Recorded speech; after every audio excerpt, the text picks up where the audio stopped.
Hi everyone, it's Chalin. Today is January 23rd, and if it's Friday, then this is the Delve.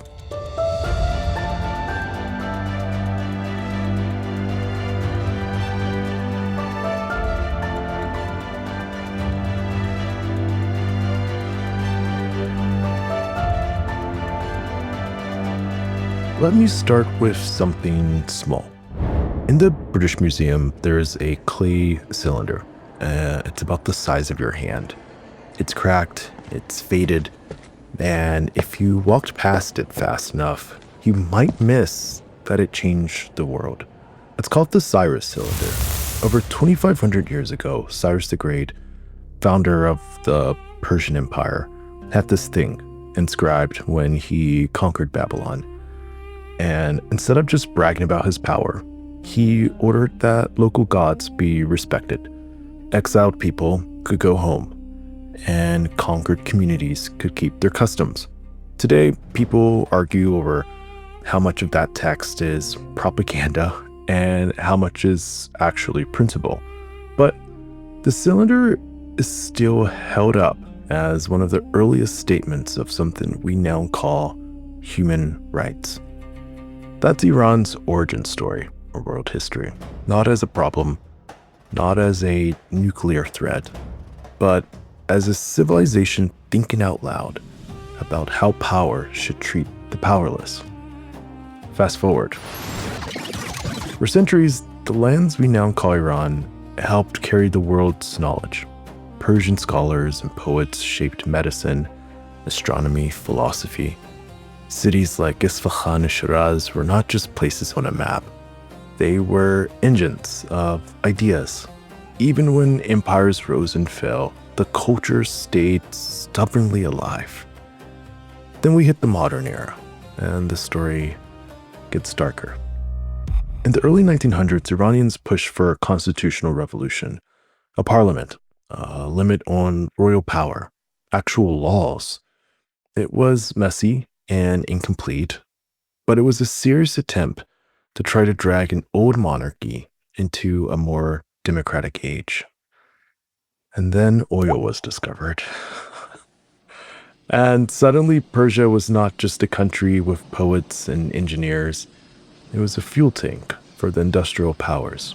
Outside governments started to treat Iranian democracy like a negotiable inconvenience.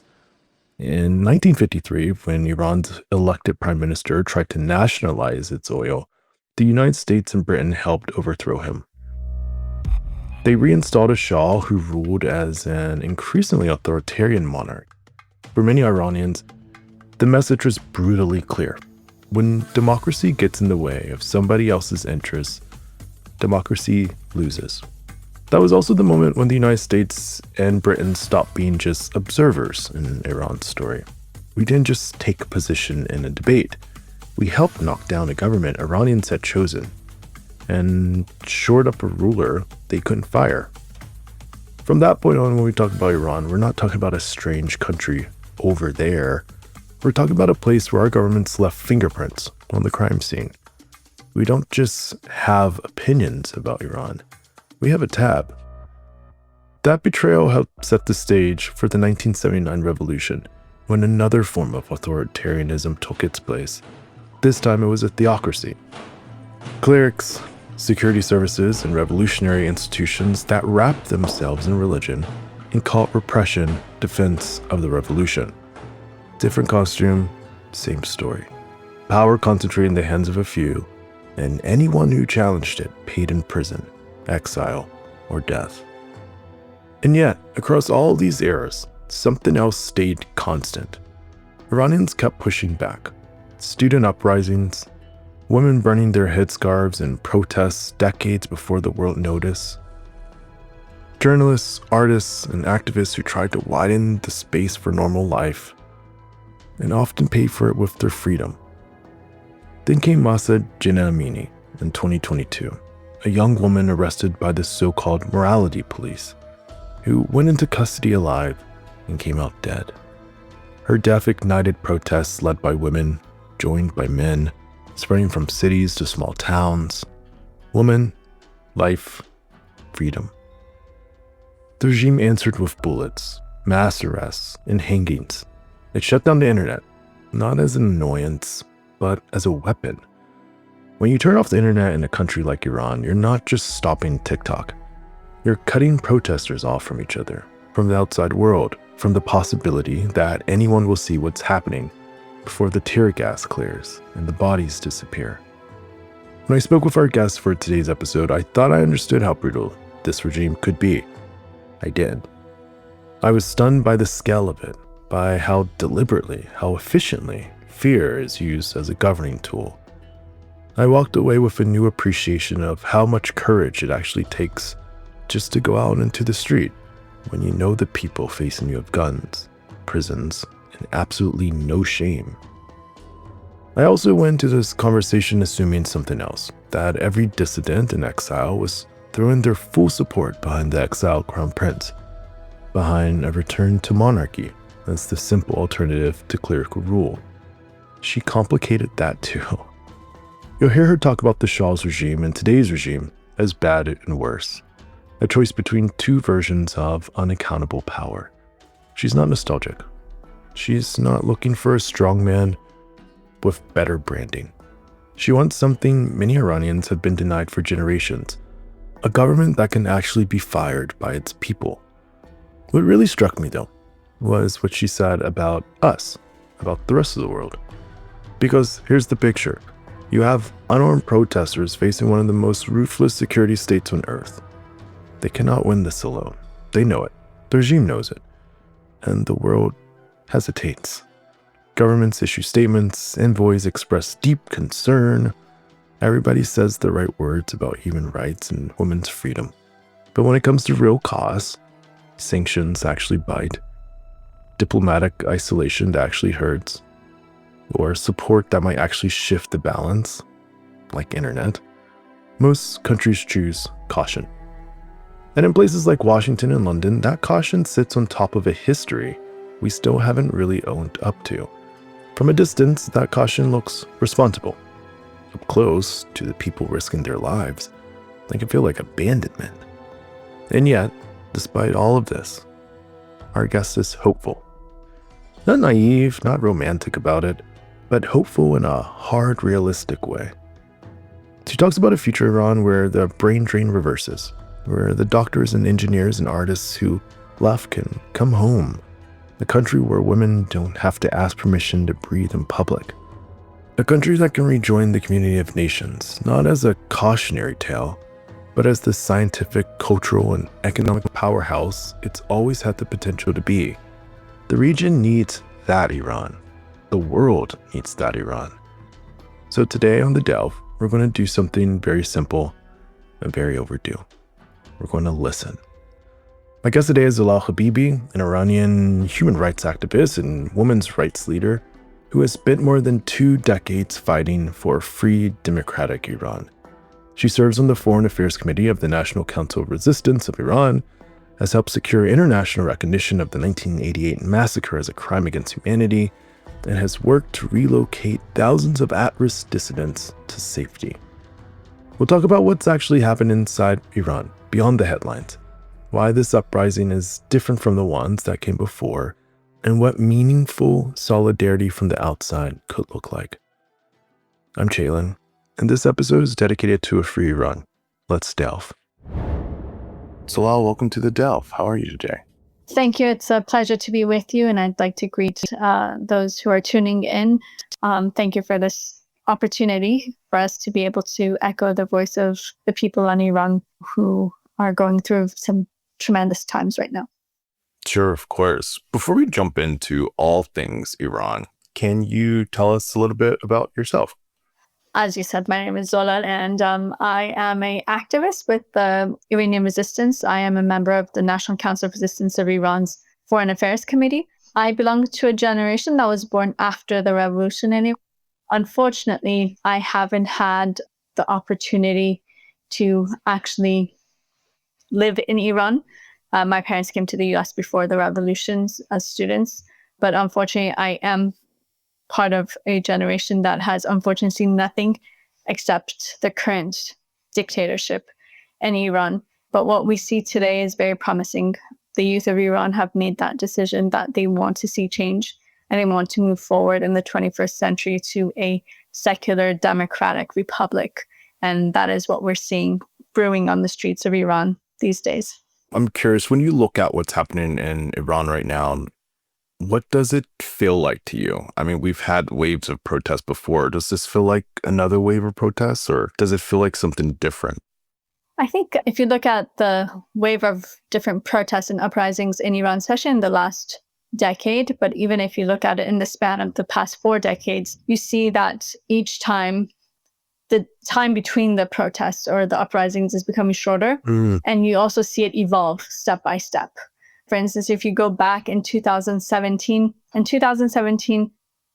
at the same time as we are going through these uprisings out, I think back then it was on December 27th. This year was on December 28th. Uprisings broke out. Back then, the message that came out of all that protest was we saw an end to the myth of moderation in Iran, because one of the main slogans then on the streets was reformist hardliners, the game is over. And the reality is you go from 2017, 2019, 2022, and then today, you see it evolve step by step and becoming more radical, more aligned with one message, and just concentrating on that final goal, which is the overthrow of the regime. This time, the protests, each time there's a spark that ignites the uprisings, the reality is that people in Iran are looking for an excuse to be able to come to the streets and voice their dismay with the regime and the fact that they want to see change in Iran. But I think this time it was with the economic crisis that unfortunately the people of Iran are suffering from. But within the first few hours, the slogans changed to targeting Khamenei himself. So it went from down with the dictator, death to Khamenei, down with the oppressor, be it the Shah or the mullahs, and slogans that resonated that message. This year is the year of blood. Khamenei has reached his end, his overthrow. And these are the slogans that you see and you hear extensively on the streets. Also, the fact that, as I said, people are trying to give that message that we want to move forward. And I think that's one of their key messages. Neither the crown nor the turban, we want freedom and equality, or things like that, which show that the people of Iran don't think that they're stuck between two choices, either the current theocracy or going back to the previous dictatorship. There's a third option on the table, and that's moving forward to create a true democratic republic in Iran, where there's separation of church and state, religion and state, and where people's basic rights and human rights would be guaranteed and put in place. I imagine that lots of people have seen clips on social media about what's happening in Iran right now, but if you could just maybe freeze frame it and give like a 60-second kind of and describe what's happening on the ground. Well, what we see, I think one of the most beautiful quotes that I've heard from people on the ground is, you see hope in the eyes of everyone on the street, despite the brutal crackdown. You see that resilience and you see solidarity. And I think that's really important. Right. What we're seeing on the ground is a defiance of a generation. Actually, it's generations. I think that's one of the beauties of this uprising. It's not just one sector of society or one generation. You see generations hand in hand. The protests began with the bazaar, which is like the merchants in Iran. The bazaar is considered like the Wall Street of the US. So when they enter a revolution or uprising, it's a major game changer. When they entered the uprisings during the 1979 revolution, it was a key momentum at that time too. So they came, and then in the next day, the students joined them. So you saw from university students to the bazaar coming together, and then it spread through different walks of life and in different areas of Iran. And I think that was something that really caught the eye, but also this defiance. The people have gone on the offensive. They are disarming suppressive forces. They're standing in the streets together, supporting one another. making sure that no one is targeted. If people are being targeted, people are attacking the suppressive forces to have them released. And that is what created a lot of fear for the regime, because the regime sees that these people who are so steadfast and they're not scaring away, that's very dangerous for the regime because there's no force that can stop them. And so that is why the regime had to resort to shutting down the internet to be able to start a mass killings. Unfortunately, documented by now, we have over 3,000 people who have been killed. The number may be higher. We're still trying to verify that, but today is day 11 of the internet shutdown. So it is very difficult to get the news on the ground. There have been over 50,000 people who have been arrested. But what's most important is in the last 3 days that some phone lines have been connected. You can't make calls into Iran, but people can make calls out in certain areas. Unfortunately, not everywhere. But the message that they're giving is, look, the situation is dire. A lot of people have been killed, but we're continuing. Please just pass that message on that it hasn't stopped. We're still continuing. And the reports that we have is, yes, we are receiving them with a delay of like 1 day or whatnot, but the reports are clashes continuing throughout the nights in different regions of Iran. And that message is clear that we're going for the long run in this. I think our people know from experience that no one's going to hand us freedom in a silver platter. Right. And this regime has learned its lesson from the previous dictatorship. The Shah, the minute he stopped execution and torture, 18 months later, he was gone. So Khamenei knows that till the last minute, he has to keep up the suppression and killings. And we witnessed 127 executions from January 5th to the 15th. And this is the only way that the regime can keep itself afloat. But you see also that defiance. And I think one of the key characteristics that sets these uprisings apart from previous ones is the role of the rebellious youth and the resistance units. Resistance units, so you know, it's People's Mujahideen Organization of Iran, the MEK. About 14 years ago, they brought a new strategy. They said, for the overthrow of this regime, we're going to need to create resistance units throughout Iran. So we have a large network of people who are local in every city, in every town, that can come together, organize together to be able to fight this regime. Wow. So that is what we're seeing. And the reality is that it's been growing, doubling practically every year, the resistance units. And they've kept the flame of resistance alive in society. And they're the ones who keep on, I guess, messengers of hope, really, in a way, for the people of Iran.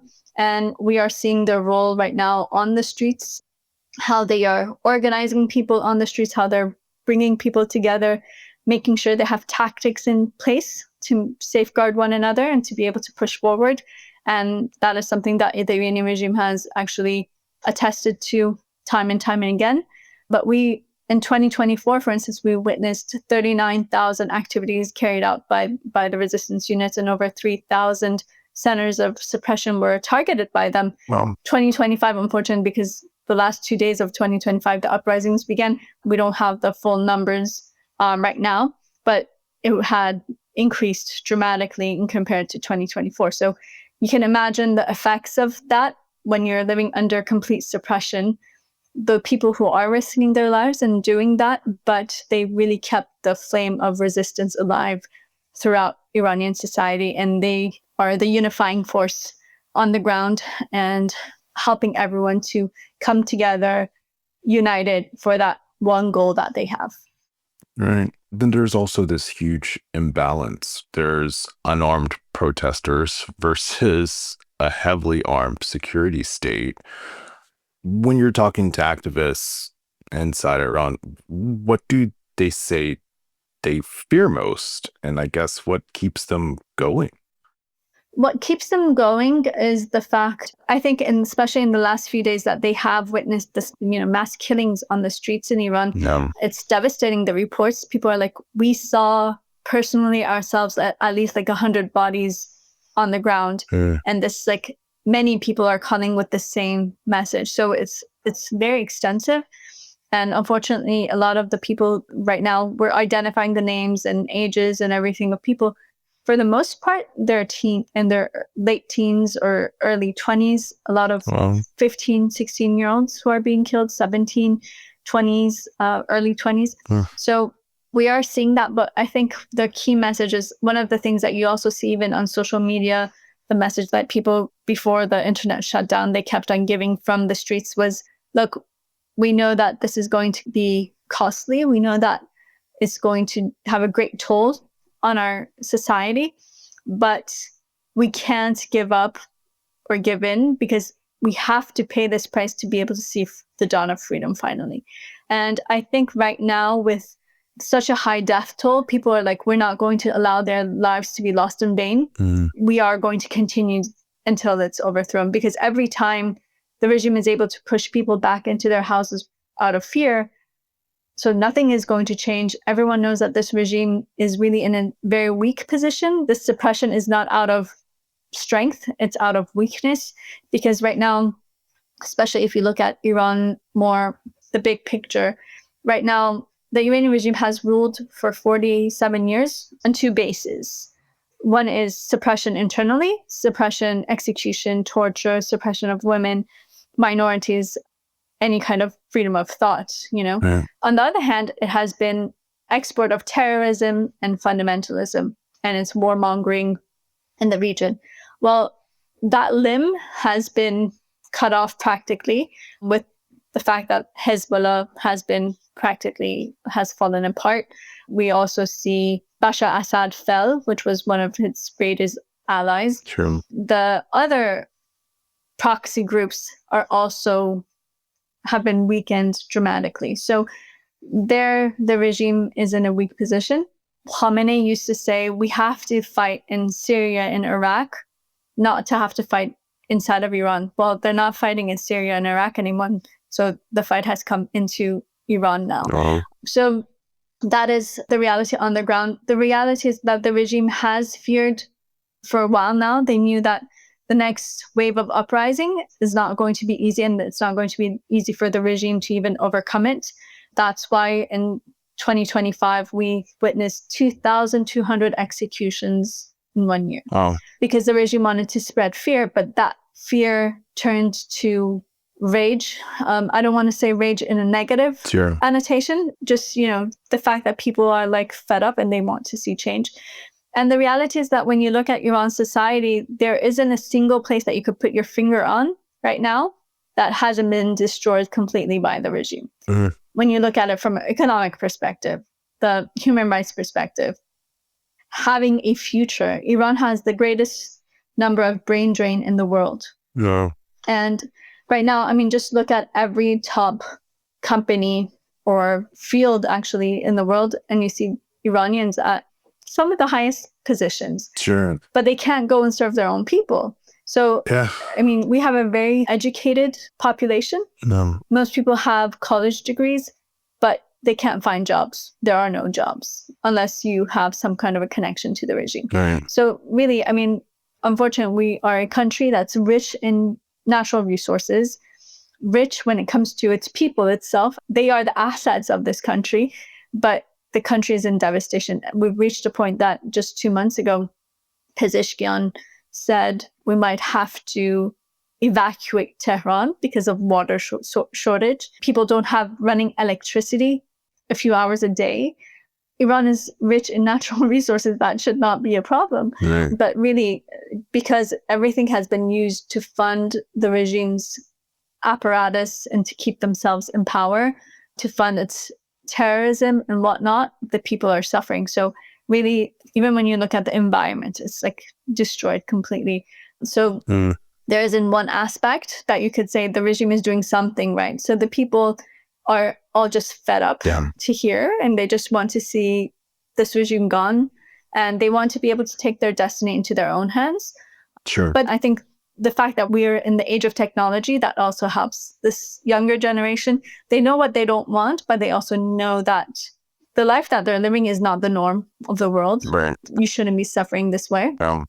But they also know that they have other options too. And I think that is key. You see, they're very, as I said, educated intellectuals. They want to see Iran take its position in the 21st century.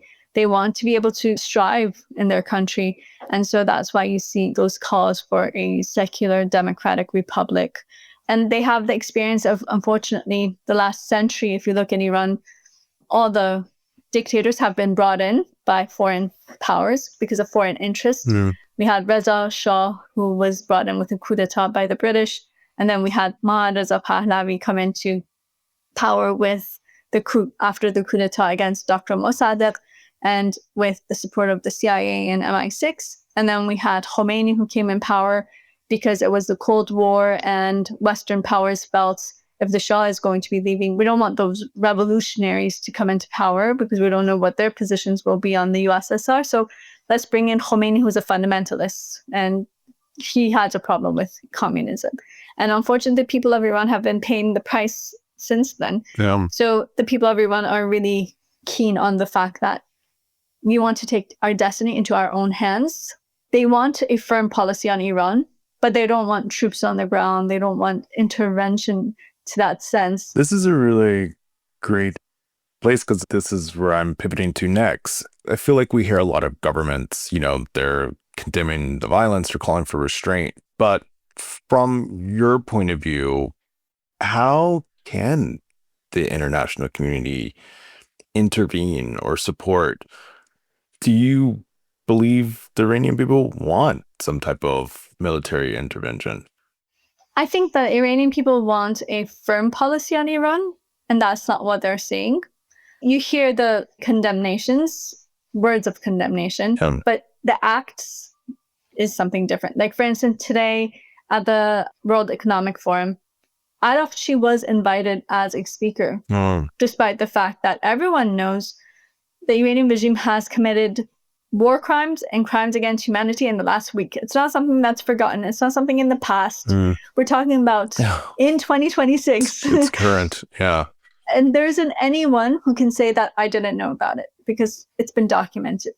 But despite that, Economic Forum invites Araghchi, who is the foreign minister of the regime, to come and speak there, and they do dialogue with him. And then it's an economic forum. What are you going to do? You're making trade deals with this regime? So the message it gives to the Iranian regime is like, okay, those words of condemnation is like just diplomacy. We have to do that, but we're willing to work with you. We want you.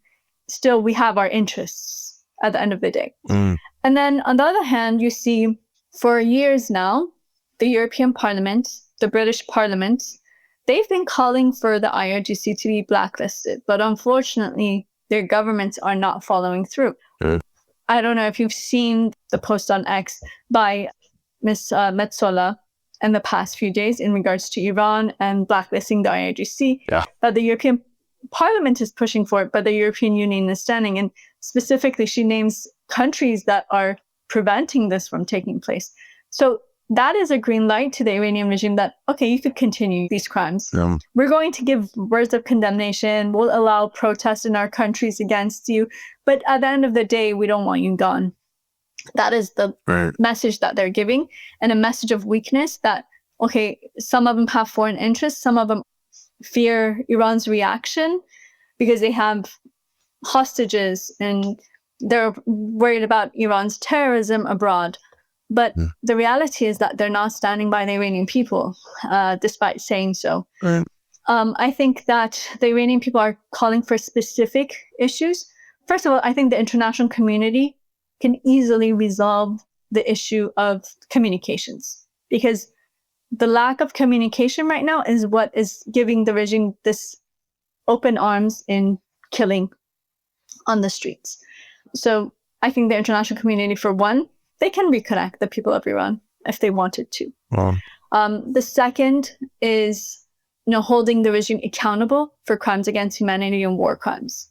Because, like, for instance, the regime is going into hospitals and they're killing people who are wounded, who are in the hospitals. The regime did this in the 1980s. Back then, no one heard about it. Today, it's being documented. The videos exist. The bodies showing that the person has an IV in their hands, but they've been shot in the head, show it. The documents are here. The world is seeing this. No reaction. The third is to recognize the Iranian people's right to resist and fight back. it's not, some people say it's like a war. It's not a war because one side is fully armed to the teeth, and the other one is with bare hands and stones and making fire. But the reality is that you need to recognize their right to resist. It is in the Human Rights Charter. It is in the Universal Declaration of Human Rights. It's in the US Constitution. It's in the French Constitution. But why is it that when it comes to Iranians, it is easily labeled as, we only support the peaceful protesters? So I don't know how change is supposed to come about when you're up against a regime that will kill till the last person to keep its power, unless you're able to fight back. And it needs to be recognized that the Iranian people have that right, and it's justified for them to stand. So that's the type of thing that the Iranian people are asking for. And as I said, blacklisting the IRGC, clear, because Iran's economy is in the hand of the IRGC. So if it's blacklisted, it will tie their hands to a great extent, and the regime can't be suppressing this way once they're on the terrorist list. So a lot of people think it's just maybe symbolic. It's not symbolic. It really makes a difference. So that is what the people on the ground are calling for, and that's what the Iranian resistance has been calling for. Mrs. Rajabi has made numerous statements in this regard, and I think it is time for the international community to actually follow suit on that. I want to pivot and talk a little bit about the Crown Prince. You've mentioned him a few times, and I think a lot of people are both curious and maybe a little confused about what his role is. I think everyone has a right to be confused because it's not logical. Okay. But I'll explain what it is, because this is actually one of the, unfortunately, a lot of people on the ground in Iran, this is like one of their main concerns. Like they're like, what is this messaging that we're hearing on social media? We're not seeing this on the ground. This is what we're hearing in social media and what is being propped up. The reality is that the Iranian people had a revolution for a reason, because the Shah was a dictatorship. It was a one-party rule with a sabak and mass killings, torture. Unfortunately, if you look at the annual report from 1976, Amnesty International's annual report, Iran was the #1 country in executions and torture. You look at the report from 2025, Iran is the #1 country in execution and torture. Wow. Only the method has changed. Yes, Khomeini is far worse, but you shouldn't have to choose between bad and worse. There's also good, better. Yeah. The thing is that I think one of the major questions that needs to be asked, and I mean, this is logical.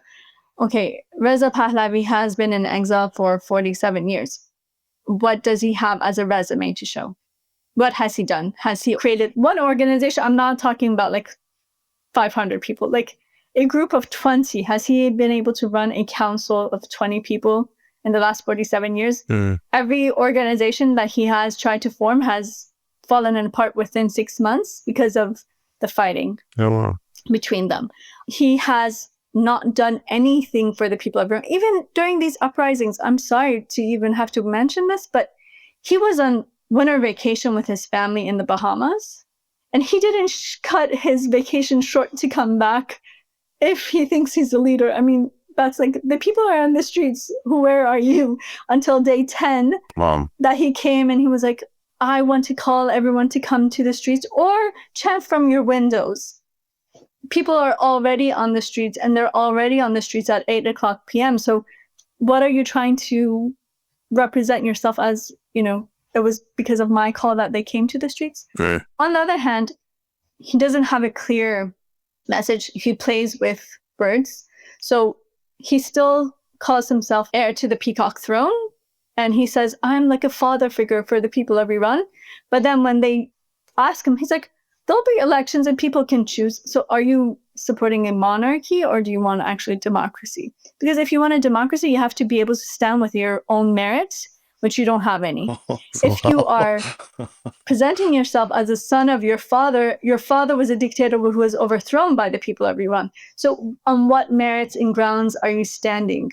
Unfortunately, he is supported by foreign interests. And we saw in the first days of the uprising Right now, you have to understand the use of AI in cyber armies. There was an article a few months ago that came out in regards to the cyber army that is being used, which is presenting themselves as pro-Pahlavi, but it is being run by two different camps. One is the Iranian regime itself, because they know it's a dividing factor. It's not a unifying factor for people inside of Iran. Okay. And the other is Israel, who's behind it. So unfortunately, it's nothing on the ground, really. And there was actually a very extensive report on this that was printed. I think it was in August, I want to say. It was after the 12-day war. And then in the first few days of the uprising, we saw videos which had been manipulated with voiceovers, chants of Javid Shah, like long live the king and whatnot. So are you telling me there's not this widespread support within Iran No. for the return of the Shah? This episode of The Delve is produced on Chalin, the AI platform my team and I built to power shows just like this one. If you make a podcast and you're tired of juggling editing tools, noisy audio, and scattered files, Chalin brings everything into one place. It cleans up your sound, speeds up your edits, and helps your show run like a real studio operation. If you're a creator or producer, you can try it at chalinai.com. That's chalinai.com. No. Wow. The thing is that right now, the people are concentrating on overthrowing the regime. And the reality is that his position has always been that he did an interview with Patrick Bet-David, I think like last year. And he was like, my life for the last 40 years has been here. My family's here. My friends are here. Like, I don't want to return to Iran at the end of the day. And, you know, Iranians are joking around now on social media that he's a Zoom leader. He wants to lead Iran through Zoom because he wants to live his life here. And he also did another interview in Farsi, and he said, well, I'm not willing to sacrifice my own freedom for the freedom of the Iranian people. That's not a leader. Whoa. Okay? The people in Iran are sacrificing their lives for the freedom of their countrymen. Yeah. I mean, that 17-year-old has that understanding that this is the price for freedom. Okay, I'm willing to pay it so others see freedom. Damn. But he's not willing to do that. So you can't be a leader when you're not willing to pay a price. I mean, logically. But on the other hand, unfortunately, he is being propped up by the media and whatnot. And you have to understand, we have videos that they have been documented, all of these. Like, for instance, the voiceover videos came out first, and then actual videos came in, and everyone was like, look, this is the original, this is the fake, please understand this. But it had already spread in social media and everywhere. So this narrative started going around in all the, especially in Western media, that the people are calling for the return of the Shah. And then we had their videos that you can see this. The plainclothes agents of the regime on the ground, whenever slogans go towards Khamenei, like death to Khamenei, you see a group of like 6-7 people come into the crowd and try to divert the slogans to long live the king and things like that, to not target Khamenei. And this has also been documented. And this is something that there's actually an article that came out in March in one of the state-run medias. It was an analysis of the 2022 uprisings and what happened, that even though there was such unity among Iranians, that it fell apart. The regime says that the thing that came to our aid the most was the role of Reza Pahlavi, who created that division between Iranians then. And then it said how we have used this and how we've used that issue. On the other hand, you have to understand, I'm not saying that there isn't any support for him, and there are some, but it's mostly out of just nostalgia, that's saying, oh, maybe the past was better than now, especially like with the images that are being presented from the back then, because no one's showing the shanty towns, no one's showing the torture victims and things. They're just saying, oh, look, people have freedom to choose what they wore. But they don't say that, look, there's a Farsi saying, it says, when they want to tell someone, watch out what you're saying or don't talk about something, they say, watch out, the walls have mice and the mice have ears. That was in regards to the Savak. Because the Savak, everyone felt it was always this police state that existed, and people felt like they had to stay in hiding. And right now, one of the things that we are seeing, even abroad, and it's devastating, it's this fascism and also bullying that they're doing. If you're against us, you need to die. That's like their slogan. And unfortunately, just this weekend, if you look in, there were protests in Hamburg, in Cologne, in London, in Ottawa or Toronto. I'm mixing these two up right now. In LA and in Dallas, Texas. The monarchists attacked other people because they weren't willing to say, long live the king. If you're not even in power yet and you're already doing this, and they're already making these threats, like, I don't know if you guys saw this. It was on one of the television shows. They had brought in like a few different people. One of them was someone who was a monarchist, and then there was someone who opposed it. And she was like, wait, when we come into power, we're going to deal with all of you. Like, we're going to eliminate you guys. And they're saying this on public television in English. Just imagine what they're doing in Farsi. And That's so scary. people are just like tired of this bullying. And they're like, okay, even Khomeini didn't do that before reaching power. When before he tried to say, we will, I'm going to go to Rome. I'm not going to have anything to do with politics and freedom of speech and everything. You guys aren't even in power yet. And this is what you're saying. And like, for instance, there are videos that like the person's like, yeah, you know what? It's his right. Like Reza Pahlavi's right. This is what Iran and the wealth of Iran is what he has inherited. So it's his inheritance. He can do whatever he wants. I'm like, where are you? What age do you guys live in that you talk like this, And unfortunately, this is something that Iranians really are standing against. One thing that I found interesting was this weekend, like for instance, on Saturday, there was a huge protest in Paris, and you saw Iranians from different groups. There were the Kurds, the Arabs, people from different ethnicities of Iran. You saw the groups with leftist views. You saw the people who were supporters of National Council of Resistance of Iran. All of them, they came together in a protest. Everyone agreed, you know what, let's not be promoting ourselves because the issue is the people of Iran. And they all agreed on that, and they all came. And then there were like a lot of French dignitaries who joined them. But they did have one common message, and that was no to Shah, no to Mullah. They had these signs that said ni Shah, ni Mullah in French. And it was interesting for me because I've been seeing that in the French media too. Like a lot of lawmakers are like, look, what's going on here? Let's not make the same mistake we did back then. We need to understand what the people of Iran are calling for. And I think the reason a lot of like lawmakers or people who have an understanding of Iran and its history, the reason that they are able to differentiate about what the actual message is because there has been a organized resistance movement which has gone through the test of time, and that's the National Council of Resistance of Iran. Because, well, it was formed in 1981. It has a parliament in exile where different ethnicities, religious minorities, different groups, people from different backgrounds are represented. And what's interesting is this parliament in exile is 500 people. They have a very wide support. I mean, they used to have annual events here in Paris every year. 100,000 people would be in attendance. So it has that kind of backing. But then on the ground inside of Iran, they also have support, especially the MEK, which is one of the member organizations. And they have their network inside of Iran. They're the ones who have revealed Iran's nuclear program over these years. They are the ones who have set forth a plan of action. For instance, Mrs. Rajabi, who is the president-elect of this movement, she has presented a 10-point plan, which is really a roadmap to guaranteeing the rights of the people. But there's also a complete plan for a 6-month interim government and how that goes. First, it's a movement that when they say we believe in equality, well, you see that 52% of the parliament in exile are women.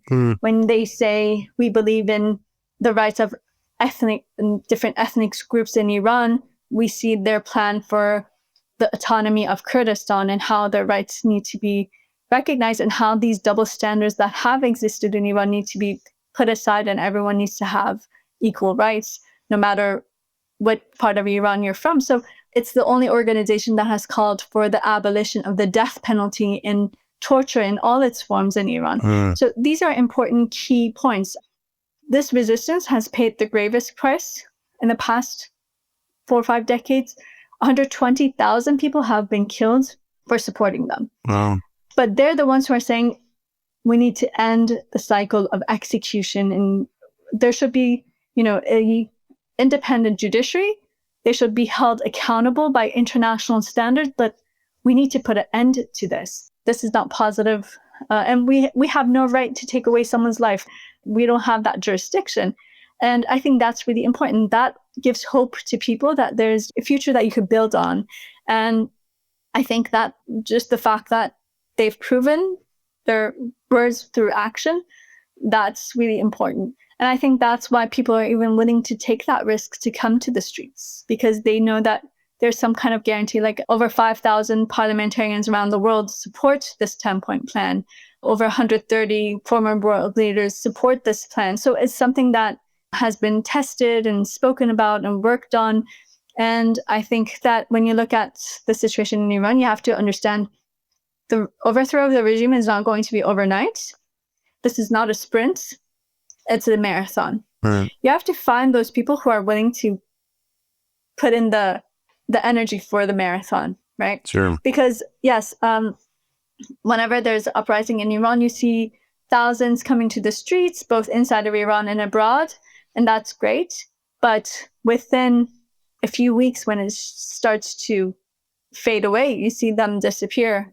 And then they start going back to Iran and the diaspora. Oh, I can't take part in a protest because I want to be able to travel to Iran. I want to see my family. Well, there are those who paid that price and they're like, no, we're going to stand against this regime. We're not going to give in. And they have paid the price over these years. Like, for instance, even like within my own family, I see that.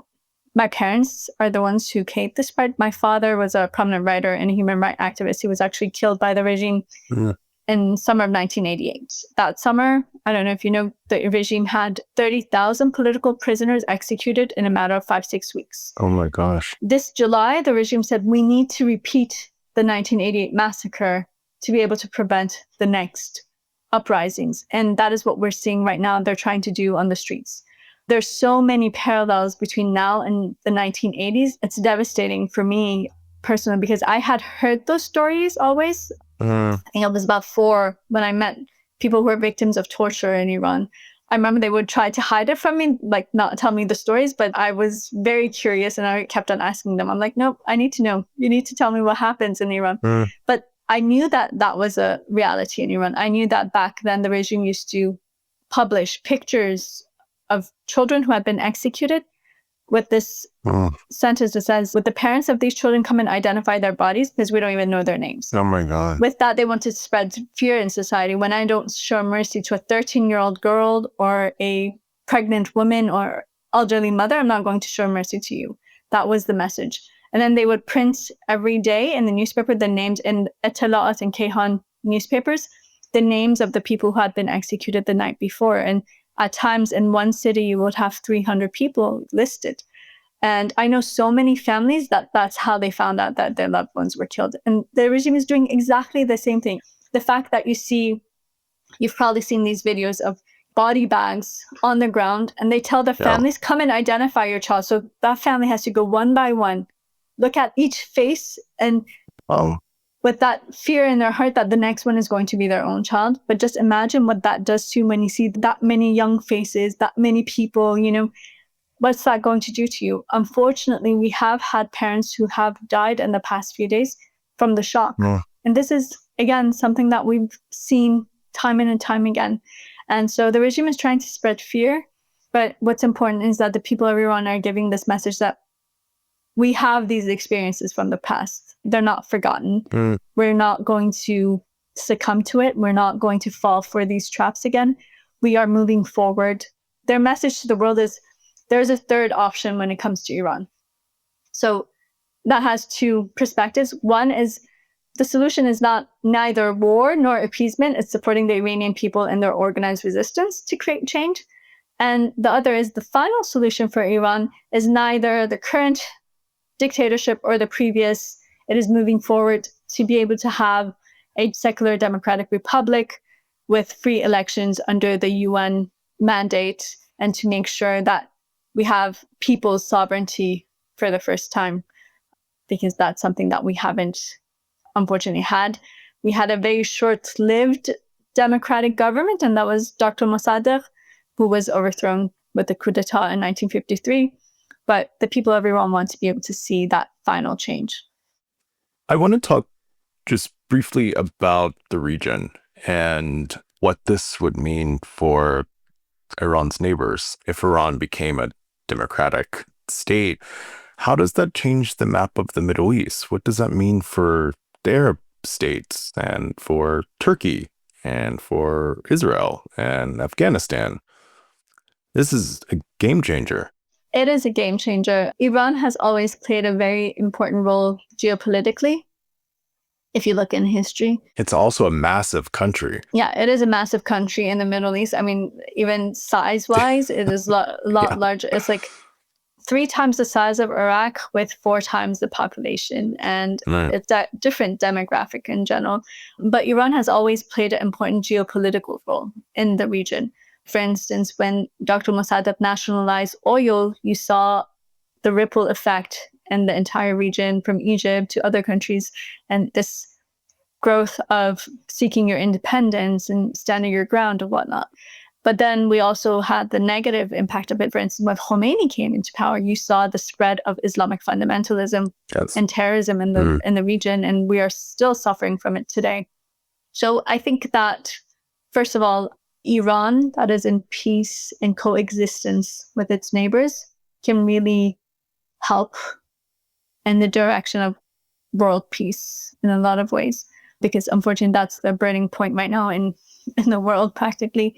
So I think that a democratic force in Iran can really make a major impact, positive impact in the region. It will mean the end of a lot of these proxy groups and terrorism and the growth of fundamentalism, especially if you have a secular democracy where it's not against religion. It just states that religion needs to be separate from the state. Right. Because, for instance, right now, just if you look at the National Council of Resistance of Iran, well, a large majority of the NCRI are Muslims, even though we have people who are atheists, people who are Zoroastrian, Jewish, Christian, but the main part, which are Muslims, they are the ones who also believe that there needs to be a secular democracy in Iran, and they believe that no one should have any special privileges because of their religion. And religion is supposed to be a personal choice. It's not supposed to be used, in power, because that's just corruption. So I think that's really key. And I think it could be a stabilizing force in the region. I think that it could also lead to the growth of the Middle East, because just imagine having a stable Iran. Just imagine the return of these brains who have left the country, and that asset returning to the country and what they can build there. But also I think that it will ignite maybe more democratic movements in the region. And that might be something that some don't want. Right, yeah. Because they feel that their governments might be in danger, or their regimes more likely. And that is why you don't see them interfering. I think there's 2 aspects to that. On one hand, they are afraid of Iran's retaliation because they're in neighboring countries. But the other hand is a democratic Iran what we want to see, and what is this going to be the ripple effect in our countries?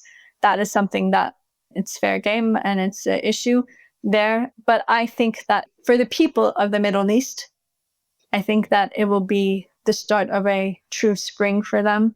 And hopefully it will lead to more democratic movements and the flourishing of democracy in the region, a democracy that it comes from the people and is for the people. It's not something that's being enforced on them. And so I think sovereignty is really important here. And we hope to see that Iran that's in coexistence with every country in the region, and that can be a stabilizing force, a force that can actually help resolve a lot of the fightings and issues that we see, unfortunately, in the Middle East today. Right. I imagine that there's folks who ask you probably all the time, what can I do? What can I actually do that is helpful? Not just a hashtag or reposting a video. What can our listeners do to help? I think there's a lot that we can do. And I'm not just talking about being social media warriors, even though that is important too, and that can be helpful too. I think one of the most important things that we can do is, first of all, reach out to your lawmakers with the request that we mentioned before. So holding the regime accountable, recognizing the Iranian people's right to resist, and clarifying that the people of Iran want a secular democratic republic in Iran. And the fact that if you're in Europe or in the United Kingdom, blacklist the IRGC. Fortunately, the US and Canada and Australia have done so. Argentina just did so this week, but we hope that we see Europe follow suit too. So that's one thing that you could do, reach out to your lawmakers and try to echo the voice of the Iranian people. The second is there are a lot of activities being carried out by the Iranian diaspora that you can take part in. If you'd like to learn more or see if there's anything going on in your city, if you are in the US, you could reach out to OIAC. It's OIAC. It's the Organization of Iranian American Communities. I think it's OIAC.org probably, that you could reach out to. And if you're in Europe, you could reach out to iranfreedom.org, and they will put you in connection with the networks of the Iranian diaspora on the ground in your given country or city. And another thing is, please try to inform yourself, keep up to date on Iran. Don't let it die away.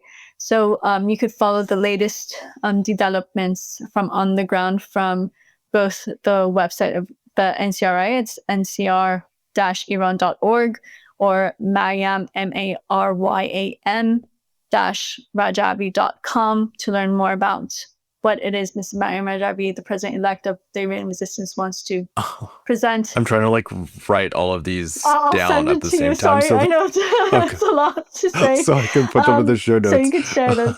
But just keep yourself informed and try to stand by the Iranian people in these critical times. And we hope that we could host you all in Free Iran very soon. Oh, I was just telling a buddy of mine over the weekend that Iran it's always been one of those countries that I'm just fascinated with. And I like to end these things on a hopeful note. And I know times might look a little dark right now, but what's something that makes you hopeful?